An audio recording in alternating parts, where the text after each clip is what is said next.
Barka da shigowa cikin wannan tasha tamu mai albarka. Ya kai mai saurare, idan wannan shine farkon shigowarka tashar mu, ka daure ka danna mana subscribing, sannan ka danna mana alaman ƙararrawa, yanda da zarar mun ɗora manhajojinmu za su iso gare ku kai tsaye.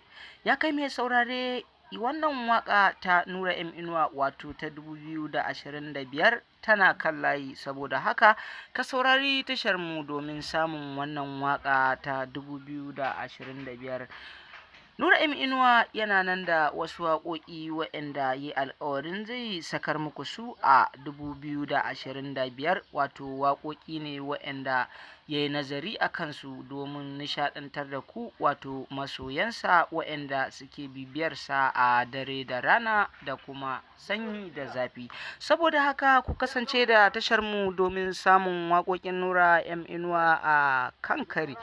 Don haka idan wannan shine farkon shigowarku tashar mu, kada a manta a danna mana subscribing, sannan a danna mana alaman ƙararrawa, yanda da zarar mun ɗora manhajojinmu za su iso gare ku kai tsaye.